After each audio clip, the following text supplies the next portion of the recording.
नमस्कार, आपका स्वागत है एमपी नगर पालिका में। यह वीडियो ई नगर पालिका के संपत्ति कर विभाग के कर्मचारियों के दिशा निर्देशन हेतु बनाया गया है। आइए हम इसके बारे में विस्तार पूर्वक जानते हैं। सबसे पहले कर्मचारी अपने कंप्यूटर स्क्रीन पर मौजूद गूगल क्रोम पर डबल क्लिक करेंगे। क्लिक करने के पश्चात वह एमपी ई नगर पालिका की वेबसाइट पर लॉगिन करेंगे, जिसके लिए उनको एमपी ई नगर पालिका अपने ऊपर वाले बॉक्स पर टाइप करने के पश्चात एंटर करना है। इसके एंटर करने के पश्चात ही आपके समक्ष ई नगर पालिका मध्य प्रदेश प्रशासन की पोर्टल आपके सामने खुलकर आ जाएगी। कर्मचारियों को लॉगिन करने हेतु सबसे पहले लॉगिन पर अपना माउस का कर्सर ले जाए। उसके पश्चात वो प्रॉपर्टी टैक्स एम्प्लॉय लॉगिन पर क्लिक करें। क्लिक करते ही उनके सामने एक पेज खुलकर आएगी, जिस पर प्रॉपर्टी टैक्स एम्प्लॉय लॉगिन लिखा हुआ दिखाई देगा। उसके पश्चात आपको यूजर नेम एंड पासवर्ड लिखा हुआ देगा।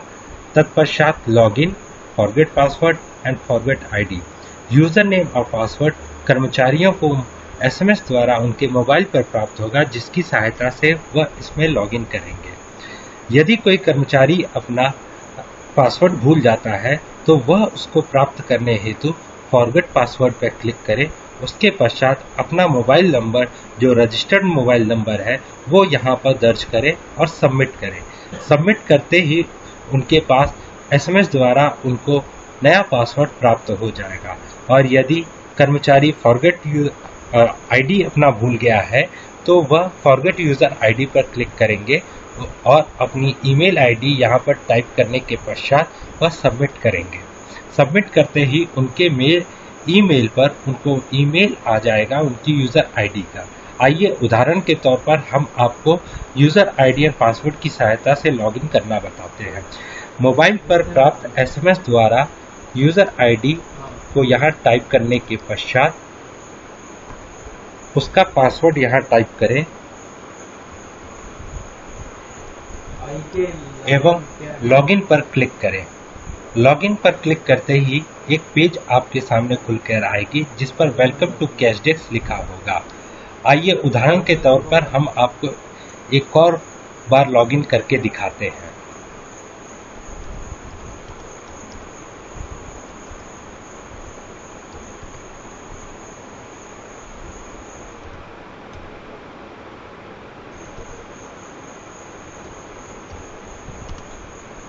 आपने अभी इससे पहले जो लॉगिन किया था उस पर वेलकम टू कैशडेस्क आपको दिखा रहा था।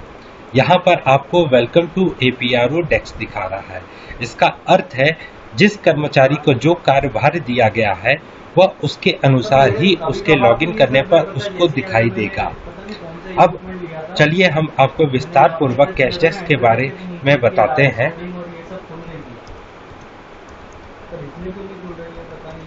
तो मेरे ख्याल से उस इक्विपमेंट पे अपना काउंटर असाइन होगा, इस पे अपन काउंटर बना देंगे। ये हमने कैशडेस्क की लॉगिन से लॉगिन किया। उसके पश्चात आपके सामने कैशडेस्क एवं रिपोर्ट एवं प्रोफाइल, ये तीन मुख्य बिंदु आपको दिखाई देगी, जिसके अनुसार आपका कार्य यहाँ पे सम्मिलित किया गया है। उदाहरण के तौर पर हम आपको अब कैशडेस्क के बारे में बताते हैं। भुगतान डेस्क, यदि कोई नागरिक आपके पास अपना कर जमा करने आता है तो कर्मचारी भुगतान डेस्क पर क्लिक करेंगे। क्लिक करते ही उनके सामने एक जो पेज खुलकर आएगी वह कैशडेस्क भुगतान डेस्क लिखा हुआ आएगा।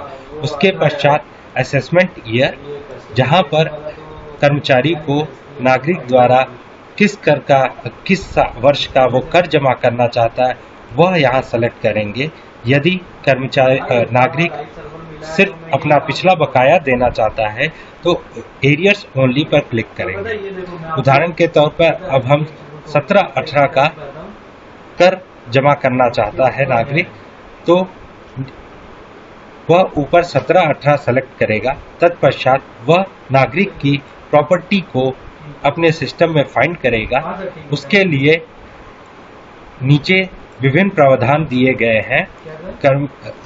नागरिक के नाम द्वारा वह उसकी आईडी सर्च कर सकता है। उदाहरण के तौर पे हम सर्च करके दिखाते हैं। जैसे ही हम सर्च का बटन दबाते हैं तो जितने भी मिले जुले नाम या कोई भी संयोग जो आपने दिया हो यथा अनुसार वह नाम आपको दिखाई देगा। तत्पश्चात उदाहरण के तौर पे हम यहाँ पर नागरिक का मोबाइल नंबर यहाँ दर्ज करते हैं।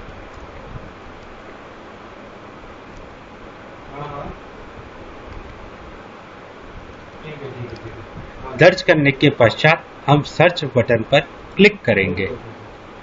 यह देखिए आपके स्क्रीन पर कस्टमर फाउंड लिखा हुआ आएगा और नागरिक की संपत्ति आईडी आपको दिखाई देगी एवं उसका नाम, मोबाइल नंबर और उसकी ओल्ड आईडी आपको दिखाई देगी। अब हम आपको इसके आगे की प्रक्रिया बताते हैं। उदाहरण के तौर पर किसी नागरिक की संपत्ति आईडी आप यहां से डायरेक्ट अपने नागरिक को सर्च करके क्लिक कर देंगे। उसके पश्चात आपके सामने यह स्क्रीन खुल के आएगी। उदाहरण के लिए हम आपको एक कर्व जमा करके दिखाते हैं जिसके लिए जो संपत्ति क्रमांक है वो हमने यहाँ पर दर्ज की।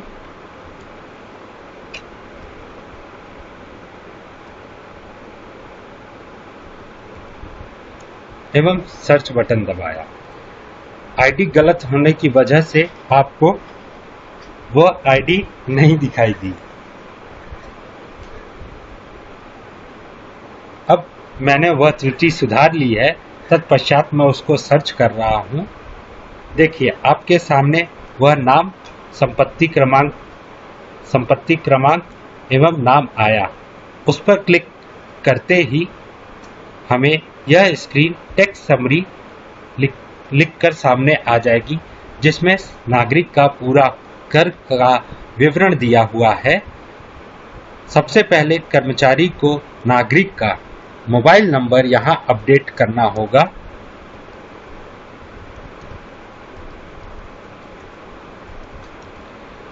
तत्पश्चात वह उसे अपडेट करेगा।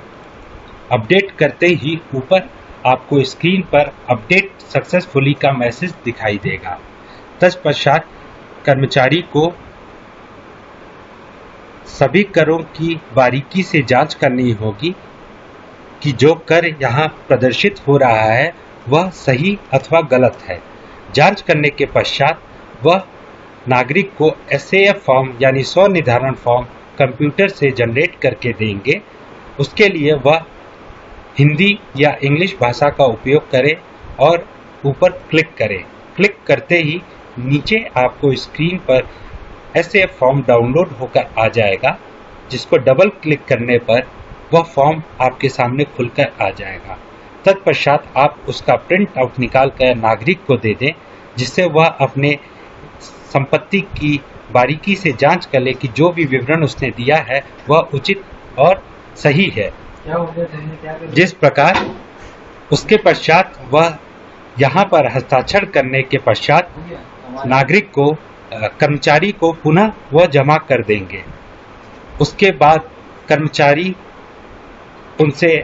नागरिक से उनसे भुगतान की प्रक्रिया पूछेंगे कि वह कैश द्वारा देना चाहते हैं अथवा चेक द्वारा देना चाहते हैं। अगर नागरिक चेक द्वारा देना चाहते हैं तो वह चेक की तारीख को यहाँ पर दर्ज करें, चेक नंबर को यहाँ पे दर्ज करें, बैंक देने वाले का नाम दर्ज करें एवं बैंक का नाम दर्ज करें।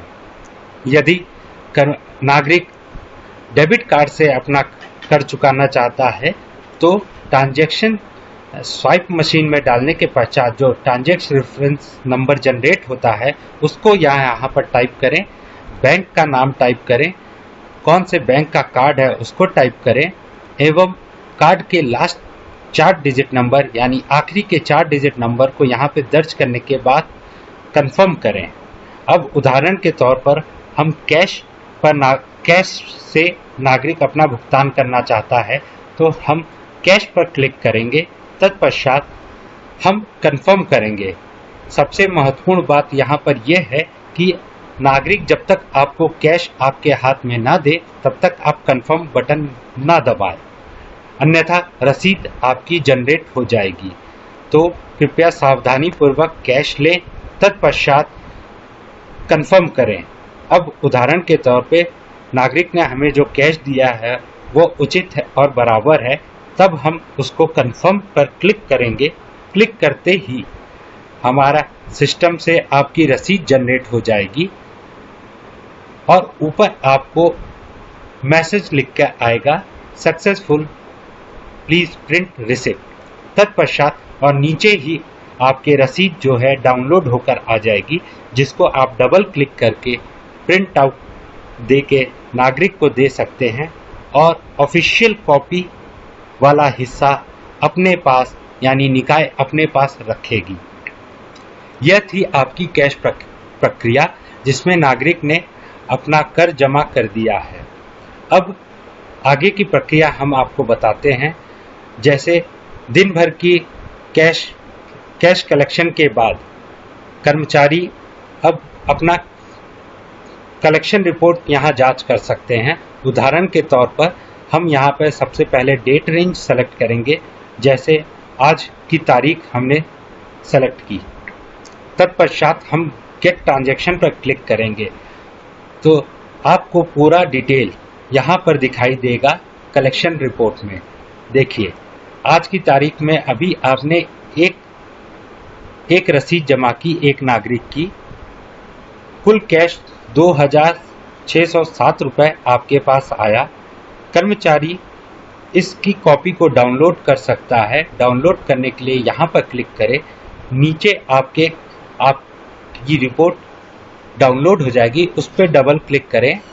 आपको पूरी रिपोर्ट आपके सामने खुलकर आ जाएगी, जिसका आप प्रिंट आउट ले सकते हैं।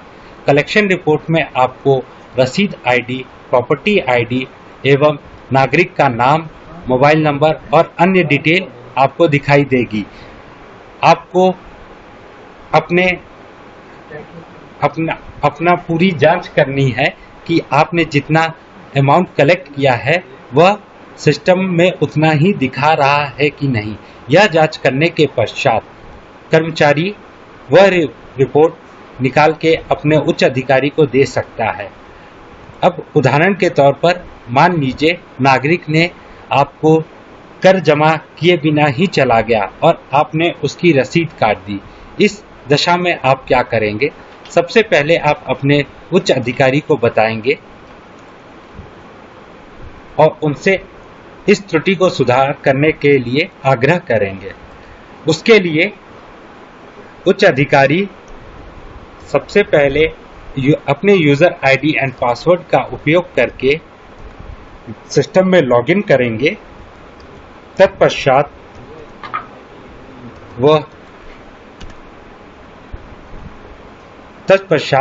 उनके सामने वेलकम टू एपीआरओ डेस्क का स्क्रीन खुलकर आएगा, जिसके बाद वह मॉडिफाइड डे क्लोजर पर क्लिक करेंगे। यहाँ पर क्लिक करने पर उनसे ट्रांजैक्शन आईडी पूछेगा, यानी जिस रसीद में आपको परिवर्तन या चेंज करना है वह ट्रांजैक्शन आईडी। ट्रांजैक्शन आईडी आपके कैश रिपोर्ट में रिसिप्ट आईडी के नाम से जानी जाती है और रिसिप्ट में वह आपको ट्रांजैक्शन आईडी आपको दिखाई देगी। वह जिस रसीद को आपको सुधार करना है उस ट्रांजैक्शन आईडी को आप सेलेक्ट करें, यहाँ पे टाइप करें। टाइप करने के पश्चात आप सर्च ट्रांजैक्शन पर क्लिक करें। सर्च ट्रांजैक्शन पर क्लिक करते ही आपके सामने उस रसीद की सारी डिटेल सामने खुलकर आ जाएगी। अब उदाहरण के तौर पर यह रसीद हमें रद्द करनी है। रद्द करने के लिए आप यहाँ पर रीजन ऑफ मॉडिफिकेशन पर वह कारण बताएंगे कि किस वजह से आप इस रसीद को रद्द कर रहे हैं। रद्द करने के लिए अब यहाँ पे आप वह कारण डालेंगे।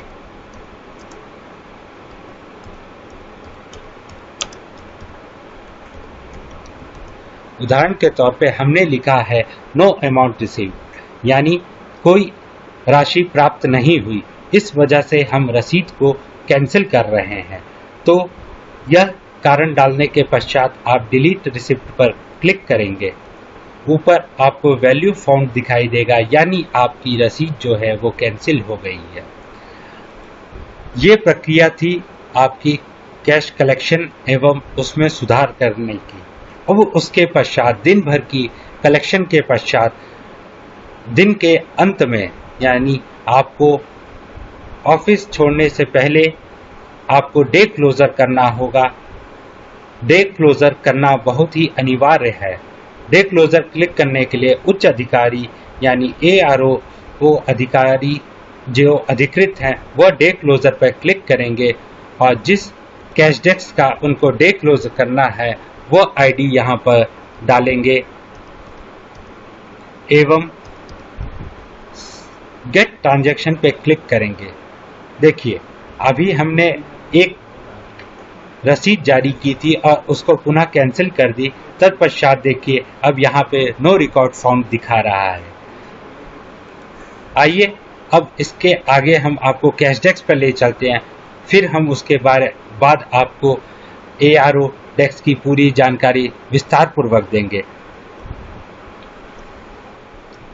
चलिए अब हम कैश डेस्क की प्रक्रिया को विस्तार पूर्वक देखते हैं। उसके लिए सबसे पहले हम लॉगिन करते हैं। यह हमने यूजर आईडी डाली।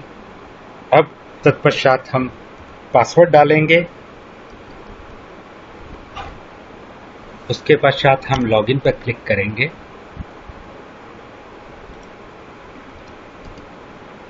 लॉगिन करने के पश्चात वेलकम टू कैश डेस्क आ गया।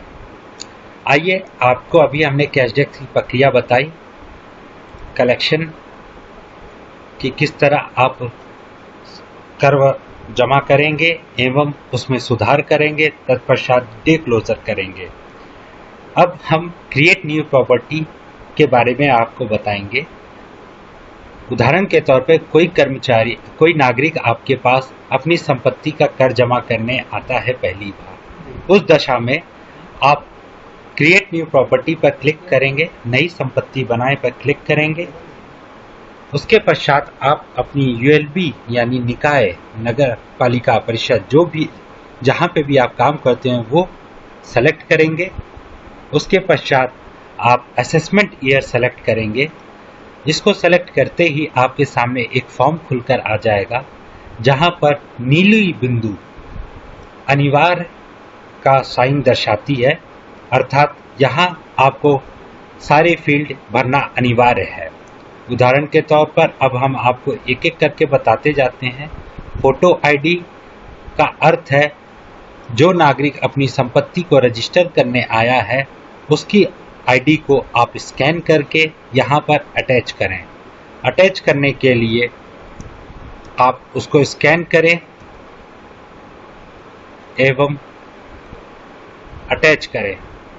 तत्पश्चात आप ओनरशिप डॉक्यूमेंट यानी स्वामित्व दस्तावेज यानी जो दस्तावेज वो आपके सामने प्रस्तुत कर रहा है और जो यह दर्शाती है कि उस संपत्ति का मालिक वह खुद है, वह कागज उस डॉक्यूमेंट को आप यहाँ पे स्कैन करके अटैच करेंगे। तत्पश्चात आप मालिक का नाम यहाँ पर दर्ज करेंगे। उदाहरण के तौर पे मैंने संदीप लिया हुआ है, जिनका नाम हम यहाँ पे टाइप करते हैं। उसके पश्चात उनके पिताजी का नाम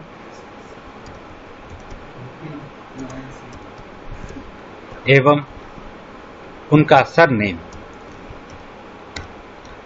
तत्पश्चात यदि कोई आपकी संपत्ति का संयुक्त मालिक है उसका नाम यहाँ दर्ज करने के लिए आप ऊपर दिए हुए बॉक्स पर क्लिक करेंगे।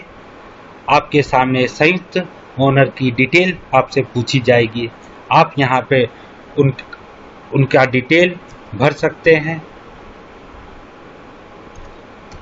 यह हमने यहाँ पर संयुक्त ओनर यानी ज्वाइंट ओनर की डिटेल यहाँ पे दर्ज कर दी। उसके पश्चात हम संपत्ति का एड्रेस यहाँ पे दर्ज करेंगे, हाउस नंबर। उसके पश्चात हम वार्ड नंबर सेलेक्ट करेंगे। तत्पश्चात हम जोन सेलेक्ट करेंगे कि संपत्ति किस जोन में आती है। तत्पश्चात कॉलोनी का नाम देंगे हम।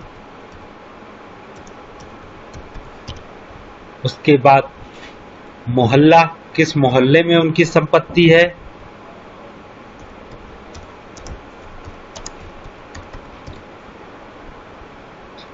पिन कोड,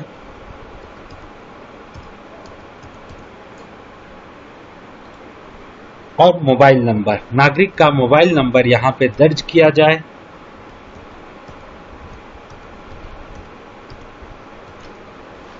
उसके पश्चात नीचे आपसे पूछा जाएगा करस्पॉन्डेंस एड्रेस, पत्राचार का पता, अर्थात यदि संपत्ति का मालिक अपनी संपत्ति में ही उसका निवास स्थान है, यानी वह उसी संपत्ति में रहता है, तो इस पर क्लिक करें, अन्यथा जिस जगह वह रहते हैं वह एड्रेस यहाँ पर दर्ज करें। अभी उदाहरण के तौर पर हम करस्पॉन्डेंस एड्रेस को टिक मार्क कर रहे हैं, यानी नागरिक वहीं पे रहता है। तत्पश्चात हम असेसमेंट डिटेल यानी आकलन विवरण यहाँ भरेंगे कि संपत्ति किस जोन में आती है। तत्पश्चात हम प्लॉट एरिया भरेंगे कि हमारे प्लॉट का क्षेत्रफल क्या है।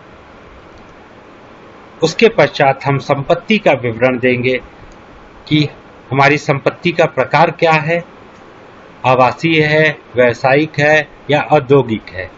उदाहरण के तौर पे हम आवासीय भूमि, आवासीय प्रयोजन हेतु हमारी संपत्ति है, और सेल्फ ऑक्युपाइड एवं रेंटेड यानी उपयोग फैक्टर क्या है कि आप स्वयं का निवास है या आपने किराए पे दी हुई है। तत्पश्चात हम मंजिल संख्या को दर्ज करेंगे कि हमारी संपत्ति कौन से मंजिल की हम डिटेल दे रहे हैं। उसके पश्चात हम निर्माण का प्रकार यहाँ पे सेलेक्ट करेंगे कि हमारी संपत्ति का निर्माण का प्रकार क्या है, कच्चा, पक्का या अन्य या खुली भूमि है। उदाहरण के तौर पे अब हम यहाँ पे 1500 स्क्वायर फीट डाल रहे हैं। हमारी संपत्ति जो आरसीसी है उसका कुल क्षेत्रफल 1500 स्क्वायर फीट है। तत्पश्चात हम सेल्फ डिक्लेरेशन पर क्लिक करेंगे। क्लिक करते ही आपके सामने कैलकुलेट टैक्स एवं चेक फॉर्म का जो बटन है वो आपको दिखाई देने लगेगा। तत्पश्चात आप कैलकुलेट टैक्स पर क्लिक करें।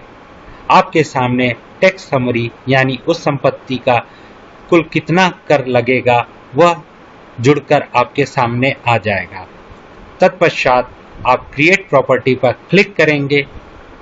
क्रिएट प्रॉपर्टी पर क्लिक करने के पश्चात आपको एक मैसेज आपके स्क्रीन के ऊपरी भाग पर दिखाई देगा, जिसमें आपकी प्रॉपर्टी आईडी जो रजिस्टर्ड हो गई है वो आईडी आपको एसएमएस द्वारा नागरिक को प्राप्त हो जाएगी। अब कर्मचारी इस आईडी की सहायता से सीधा कैश डेस्क पर क्लिक करे एवं जो प्रक्रिया मैंने आपको बताई उस अनुसार वह उनकी संपत्ति का कर जमा कर सकते हैं।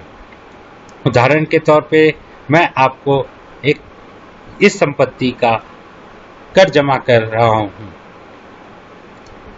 आइए अब हम आपको इसकी दूसरी लिंक के बारे में बताते हैं जो डुप्लीकेट रसीद है। यह लिंक उस दशा में उपयोग की जाएगी जब नागरिक आपसे डुप्लीकेट रसीद की मांग करता है। इसके लिए आप डुप्लीकेट रसीद पर क्लिक करें एवं वह संपत्ति की आईडी डालें जिसकी उसको रसीद चाहिए और दूरबीन पर आप क्लिक करें। दूरबीन पर क्लिक करते ही आपके सामने रिसिप्ट की डिटेल आ जाएगी। आप उसे हिंदी में उसे चाहिए तो आप हिंदी प्रिंट करके उसे दे सकते हैं। उसके लिए आप क्लिक करें, रसीद अपने आप नीचे डाउनलोड होकर आएगी एवं आप उसको प्रिंट आउट करके नागरिक को दे सकते हैं। आइए अब हम आगे चलते हैं, संपत्ति नामांतरण की प्रक्रिया के बारे में जांच करेंगे कि नागरिक किस प्रकार अपना नामांतरण का आवेदन निकाय को दे सकते हैं और कर्मचारी उसे सिस्टम में कैसे दर्ज करेंगे। जब कोई नामांतरण का निवेदन आपके समक्ष प्रस्तुत होता है तब कर्मचारी को प्रॉपर्टी ट्रांसफर यानी संपत्ति नामांतरण पर क्लिक करना है। यहाँ पर आपको दो लिंक दिखाई देंगे, संपत्ति नामांतरण 1 to 1 और दूसरा लिंक जो आपको दिखाई दे रहा है वह है property transfer 1 to many। 1 to 1 का अर्थ है कि नागरिक अपनी पूरी की पूरी संपत्ति दूसरे को ट्रांसफर कर रहा है, और दूसरा लिंक का अर्थ ये है, उदाहरण के तौर पे मेरी संपत्ति कई हिस्सों में बट रही है, उसके लिए उस तरह के नामांतरण के लिए हम 1 to many केसेस पे क्लिक करेंगे। चलिए अब उदाहरण के तौर पर हम 1 to 1 पर क्लिक करते हैं। 1 to 1 पर क्लिक करने के पश्चात जिस संपत्ति का आवेदन हमें मिला है वह संपत्ति की आईडी हम यहाँ पर टाइप करने के पश्चात एंटर बटन दबाएंगे। एंटर बटन दबाते ही आपके समक्ष एक फॉर्म पूरा खुल के आएगा, जहाँ पे आपसे नामांतरण टाइप एवं डॉक्यूमेंट सबमिटेड फॉर नामांतरण, file number and original owner detail का मुख्य रूप से आपको दिखाई देगा। नामांतरण टाइप का अर्थ है कि नागरिक जो आवेदन आपको कर रहा है वह किस आधार पर कर रहा है। उदाहरण के तौर पर रजिस्टर्ड सेल ट्रांसफर, यानी संपत्ति जो है वह उसने उसको बेच दी है और उसकी रजिस्ट्री की जा चुकी है। उस दशा में हम रजिस्टर्ड सेल ट्रांसफर सेलेक्ट करेंगे। यह नामांतरण का प्रकार नागरिक द्वारा बताए जाने पर कर्मचारी को वहां पर सेलेक्ट करना होगा। उसके पश्चात वह नए मालिक का फोटो आईडी यहाँ पर स्कैन करके यहाँ पर अटैच करेंगे। उदाहरण के तौर पर हम यहाँ पर अटैच करके आपको दिखाते हैं। उसके बाद डॉक्यूमेंट जो सेल रजिस्टर ट्रांसफर का है उसको यहाँ पर अटैच करेंगे एवं उसके बाद हम डॉक्यूमेंट सपोर्टिंग ट्रांसफर को यहाँ पर अटैच करेंगे एवं अंत में जो लास्ट संपत्ति कर जो नागरिक ने चुकाई है उसको यहाँ पर अटैच करेंगे। अटैच करने के पश्चात हम यदि उसके आवेदन की कोई फाइल में अपने निकाय में मैनुअल रूप से उसको मेंटेन कर रहे हैं तो वो फाइल संख्या यहाँ पर देंगे। तत्पश्चात उसके बाद हम अन्य डिटेल यहाँ पे भरेंगे। ओरिजिनल मास्टर डिटेल में आपको मुख्य मालिक के जो पहले मालिक था उसके डिटेल्स यहाँ पे दिखाई देंगे। उसके बाद आप स्क्रीन को नीचे करें, आपको न्यू ओनर डिटेल यहाँ पे भरें। उदाहरण के तौर पे मैं यहाँ पे टाइप कर रहा हूँ डिटेल्स।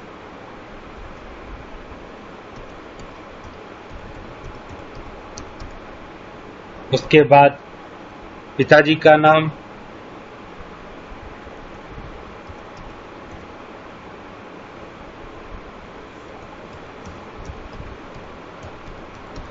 पिताजी के नाम भरने के पश्चात नए मालिक के एड्रेस यहाँ पे दिया जाएगा। मोहल्ला, हाउस नंबर के पश्चात मोहल्ला, कॉलोनी,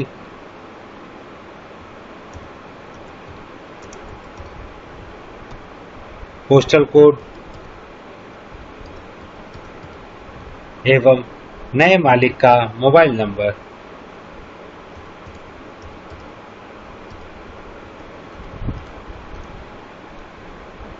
पूरी फॉर्म भरने के पश्चात ऊपर सबमिट फॉर ट्रांसफर बटन पर कर्मचारी क्लिक करेंगे। क्लिक करते ही यदि कोई त्रुटि रह गई होगी तो सिस्टम आपको बताएगा। यहाँ पे हमने सिटी नहीं डाला, इस वजह से यह एरर आपको मिली। तो ध्यानपूर्वक सभी कॉलम जो स्टार मार्क है उसको भरें एवं उसके पश्चात आप सबमिट फॉर ट्रांसफर बटन पर क्लिक करें। ये देखिए ऊपर आपके एक मैसेज आता है, अप्रूवल सेंट, यानी आपकी आवेदन स्वीकार कर ली गई है, वो अप्रूवल प्रक्रिया में जा चुकी है। इसी प्रकार आप वन टू मैनी केस पर क्लिक करेंगे और वह आईडी जिसका आपको आवेदन करना है वह सेलेक्ट करेंगे और जो पर्पस आपको जिस वजह से ये ट्रांसफ़र हो रहा है नामांतरण, उस कारण को यहाँ दर्ज करने के पश्चात अन्य डिटेल यहाँ भरेंगे।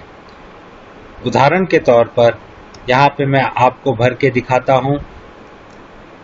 ये डॉक्यूमेंट हमें जो अपलोड करने हैं वो हम यहाँ पर अपलोड करेंगे। उसके पश्चात हमने डॉक्यूमेंट सपोर्ट और लेटेस्ट रिसिप्ट को यहाँ पर अटैच कर दिया है। अब नागरिक अपनी संपत्ति को बेच रहा है, तो इस दशा में आपको उदाहरण के तौर पर बता रहे हैं, यदि नागरिक अपने पास जो मुख्य मालिक है वह अपने पास कुछ संपत्ति रख रहा है, आधी संपत्ति बेच रहा है, तो वह आई हैव दिस पार्ट पर क्लिक करेंगे तो नीचे जो है वह उनका डिटेल्स यहाँ पे लिख कर आएगा और जितनी संपत्ति का भाग वो अपने पास रख रहे हैं वो यहाँ पर टाइप करेंगे एवं उसके बाद वह जिसको अपनी आधी संपत्ति बेच रहे हैं उसका नाम दर्ज करने के लिए ऐड मोर न्यू पर ओनर पर क्लिक करेंगे तो नीचे आपके एक फॉर्म एक्सटेंड होकर यानी बढ़कर खुल जाएगा, जहां पर आप नए मालिक का डिटेल भरेंगे एवं जितना एरिया आप उसके नाम नामांतरण कर रहे हैं वो एरिया यहाँ पर टाइप करने के पश्चात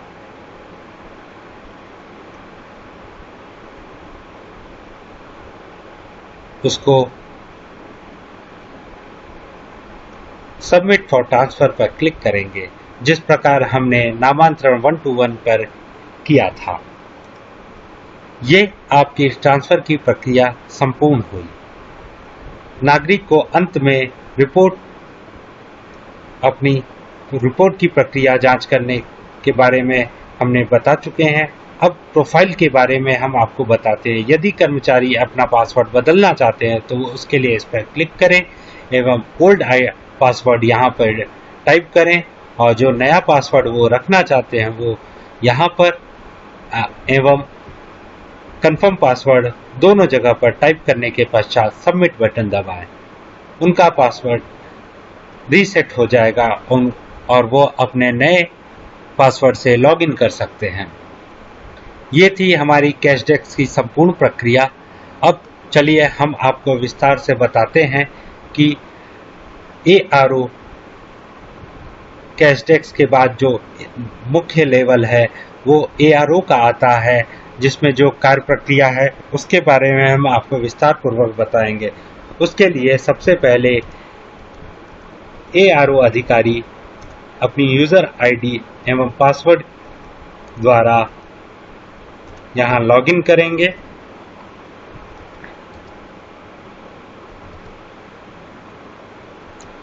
उसके पश्चात उनके सामने जो स्क्रीन खुलकर आएगी, वेलकम टू APRO डेस्क। यहाँ पर आपको जो मुख्य बिंदु दिखाई दे रहे हैं वो है approval, all type of correction, account cash desk एवं MIS रिपोर्ट। आइए अब इसके बारे में हम आपको विस्तार पूर्वक बताते हैं। जो अन्य है वो है डे क्लोजर मॉडिफाई, जो हम आपको पहले प्रक्रिया में बता चुके हैं, जहां पर आपको रसीद में जो परिवर्तन करना है उसके लिए यह उपयोगी है। उसके पश्चात अंत में प्रोफाइल, जो पासवर्ड बदलने की प्रक्रिया है। अब आइए हम आपको सबसे पहले अप्रूवल के बारे में बताते हैं। अप्रूवल की प्रक्रिया, जो भी नई संपत्ति अथवा नामांतरण आपके सिस्टम में रजिस्टर्ड होती है वह सेंट फॉर अप्रूवल की मैसेज जो आपको दिखाई देता है, इसका अर्थ होता है कि वह अप्रूवल प्रोसेस में आया है। यानी जब भी ARO अपने आईडी से लॉगिन करेंगे और पेंडिंग अप्रूवल्स पर क्लिक करेंगे, उनके समक्ष संपत्ति की डिटेल्स का लिस्ट खुल के आएगी, जिसमें वह आईडी को डाल के यहाँ पर सर्च कर सकते हैं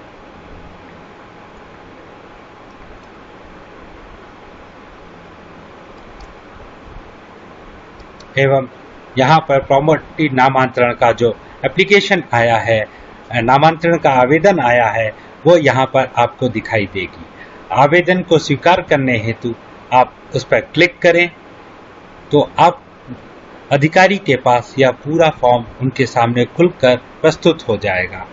उदाहरण के तौर पर जो डॉक्यूमेंट नागरिक ने अटैच किए हैं, वह अधिकारी इस पर डबल क्लिक करके उस डॉक्यूमेंट को यानी उस पत्र को यहाँ पर चेक कर सकते हैं कि जो कागज उन्होंने दिए हैं निकाय को, वह उचित एवं सही है अथवा नहीं।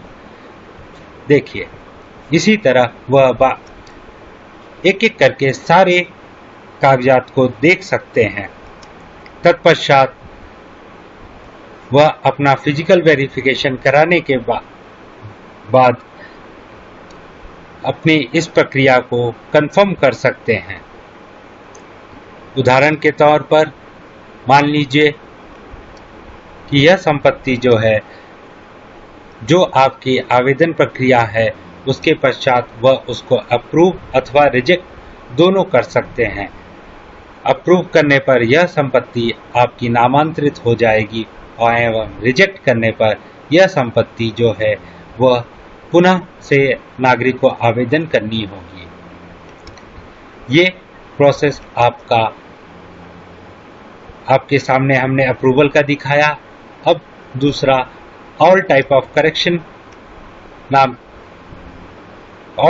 करेक्शन के बारे में हम आपको बताते हैं। सबसे पहले हम आपको बताते हैं, यदि कोई नागरिक अपने मुख्य संपत्ति की जो विवरणी है, डिटेल है, उसमें कुछ परिवर्तन करना चाहते हैं, तो वह यहाँ ARO अधिकारी के समक्ष प्रस्तुत होकर उसमें परिवर्तन करा सकते हैं। उसके लिए कर्मचारी चेंज इन प्रॉपर्टी डिटेल पर क्लिक करेंगे एवं नागरिक की संपत्ति क्रमांक को यहाँ पे टाइप करेंगे एवं सर्च प्रॉपर्टी पर क्लिक करेंगे। देखिए, आपके सामने वह संपत्ति की पूरा फॉर्म खुलकर आ गया। अब कर्मचारी इस फॉर्म को देखे कि सभी बिंदु जो हैं वो ग्रे यानी डार्क हैं। इसका अर्थ है कि कोई भी फील्ड अभी एडिबल नहीं है जिसको आप एडिट कर सके। अब हम आपको बताते हैं कि इसमें एडिट कैसे कर सकते हैं। यदि संपत्ति की एरिया में चेंजेस में करने हैं तो ये एडिट प्रॉपर्टी एरिया पर क्लिक करें। तत्पश्चात आप देखेंगे कि नीचे की जो फील्ड है, संपत्ति का विवरण है, वह सफ़ेद हो गया है, जिसका अर्थ यह है कि आप यहाँ पर चेंजेस जो हैं वो कर सकते हैं। उदाहरण के तौर पर रेसिडेंशियल का कमर्शियल करना चाहते हैं तो कमर्शियल आप कर सकते हैं। आप एरिया चेंज करना चाहते हैं तो एरिया चेंज कर सकते हैं। उसके पश्चात आप इसको सेव चेंजेस पे क्लिक करेंगे। सबसे महत्वपूर्ण बात, यदि नागरिक का मोबाइल अपडेट नहीं है तो आप सेव चेंजेस पूर्ण नहीं कर सकते। उसके लिए आप एडिट प्रॉपर्टी डिटेल में जाएं, जिससे क्लिक करने पर आपके सामने सभी फील्ड जो हैं वो एडिटेबल हो गई हैं। अर्थात आप यहाँ पे जो चाहे परिवर्तन कर सकते हैं। नाम में सुधार करना चाहते हैं, एड्रेस में सुधार करना चाहते हैं, वो सभी सुधार आप इसके द्वारा कर सकते हैं। तत्पश्चात आप सेव चेंजेस पे क्लिक करेंगे और आपके पास ऊपर एक मैसेज आपको आएगा, प्रॉपर्टी मॉडिफाइड सक्सेसफुली। ये देखिए, इस प्रक्रिया के द्वारा आप जो भी संपत्ति में सुधार करने हैं वह प्रक्रिया की जा सकती है। अब एरियर्स करेक्शंस के बारे में हम आपको बताएंगे। अर्थात यदि कोई करेक्शन यानी किसी का पिछला बकाया है और सिस्टम में वो दर्ज नहीं है तो उसके लिए कर्मचारी वह प्रॉपर्टी आईडी को यहाँ टाइप करेंगे और जो भी उनकी बकाया राशि है वो यहाँ दर्ज करेंगे। किस वजह से यह संपत्ति में यह राशि दर्ज की जा रही है वो यहाँ पे डालेंगे, यानी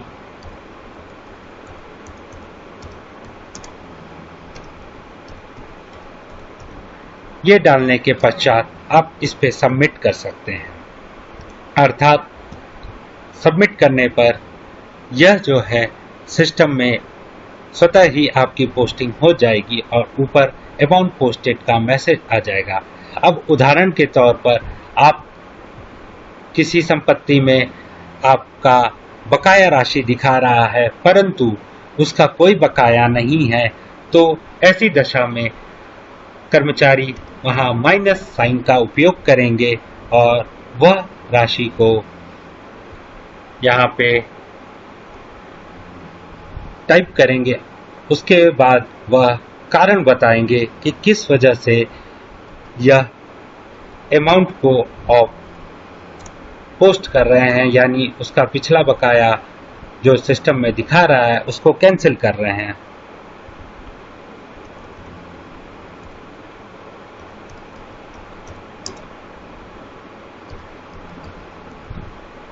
ऑलरेडी पेड हमने डाल दिया कि यानी उसने अपना टैक्स जो है पिछला पूरा जमा किया हुआ है।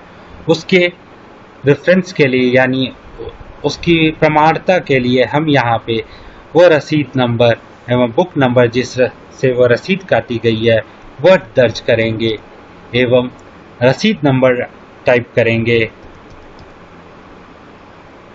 रिसिप्ट ईयर टाइप करेंगे कि किस साल की वो रसीद है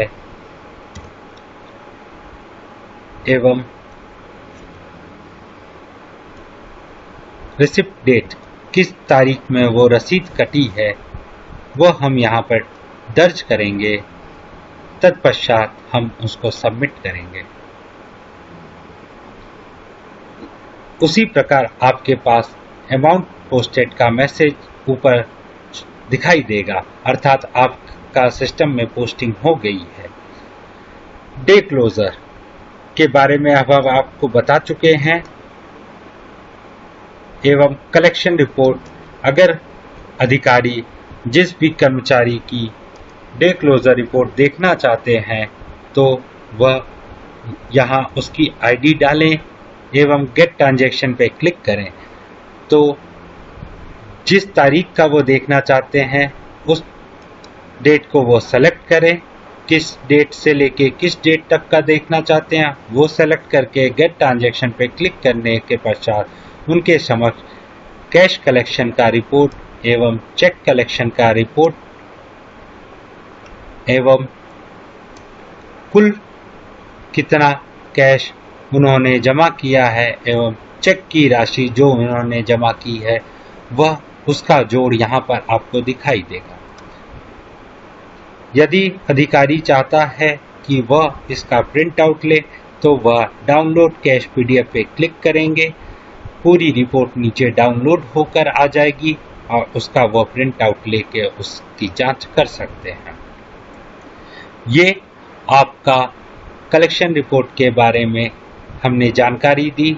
अब हम आपको चेक पेमेंट अप्रूवल्स के बारे में बताते हैं।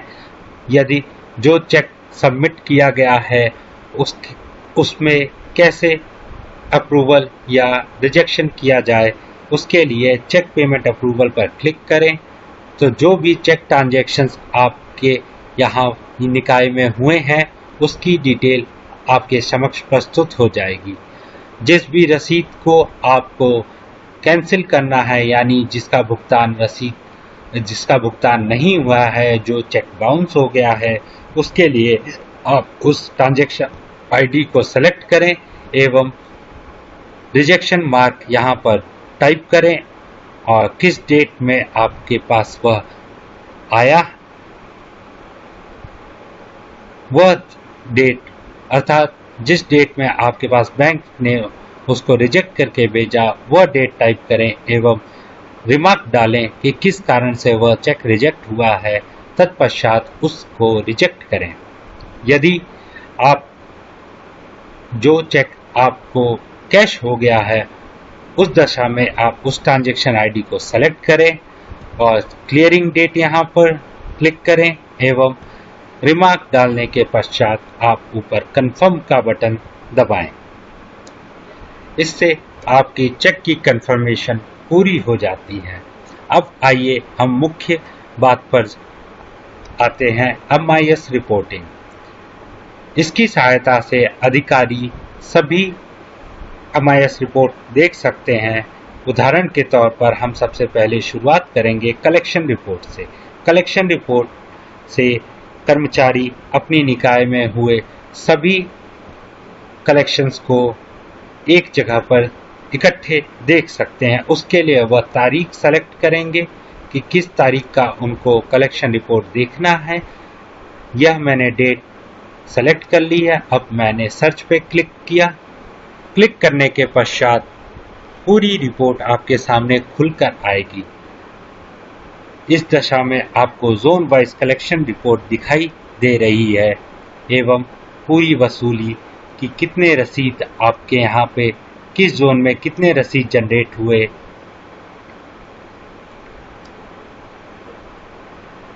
आप इसको अपने हिसाब से उसकी लोकेशन यानी उसका स्थान चेंज कर सकते हैं।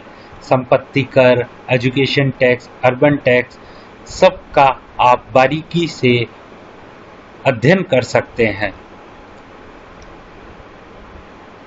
आइए अब हम आपको MIS की दूसरी रिपोर्ट के बारे में बताते हैं, डिमांड वर्सेस कलेक्शन।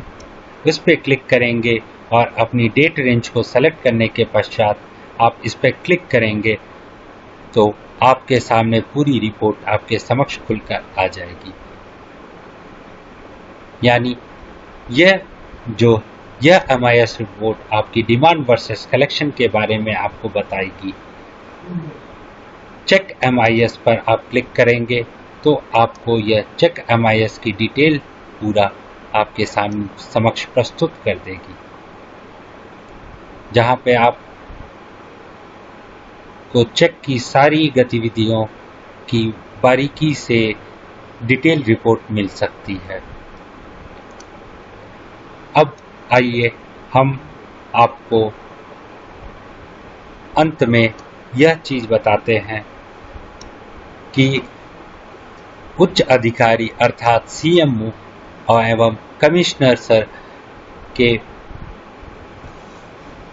जब अपने सिस्टम पर लॉगिन करेंगे तो उस दशा में उनको कौन सी स्क्रीन दिखाई देगी।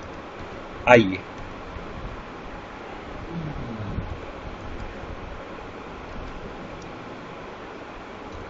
यह हमने लॉगिन किया, वेलकम टू कमिश्नर डेस्क, जिससे पता चलता है कि जिस कर्मचारी को जिस प्रकार का एक्सेस यानी अधिकार दिया गया है सिस्टम, वह उस दशा में उनके समक्ष जो स्क्रीन पर दिखाई दे रहा है वह उनके अधिकार क्षेत्र द्वारा ही दिखाया जा रहा है। यहाँ पर MIS रिपोर्टिंग जो ARO अधिकार क्षेत्र में आता है उसका अधिकार कमिश्नर भी आपको दिया गया है। वह यहाँ अपने सिस्टम पे उसको बारीकी से जांच कर सकते हैं। सभी अन्य चीजें समान हैं जो ARO के MIS रिपोर्ट में दिखती हैं। अब हम आपको प्रॉपर्टी फ्रीज के बारे में बताएंगे। इसका अर्थ यह है, यदि कोई संपत्ति यानी जिसका रसीद बार बार जनरेट हो रहा है, उदाहरण के तौर पर मेरी संपत्ति है एवं उस संपत्ति का बिल मेरे घर के सदस्य दूसरे सदस्य के नाम पर भी आता है एवं मेरे नाम पर भी आता है, उस दशा में हम एक रसीद को यानी उस संपत्ति को फ्रीज कर देंगे जिस पर गलत रसीद बिल जारी होते हैं। उसके लिए आप वह आईडी को यहाँ पे दर्ज करेंगे एवं एंटर करेंगे। एंटर करने के पश्चात आवेदन प्राप्त हुए आवेदन अनुसार उस आईडी को सेलेक्ट करने के पश्चात आप फ्रीज पर क्लिक कर देंगे तो वह संपत्ति फ्रीज हो जाएगी, यानी उसका बिल दोबारा जनरेट नहीं होगा। आपको यह वीडियो कैसा लगा? धन्यवाद।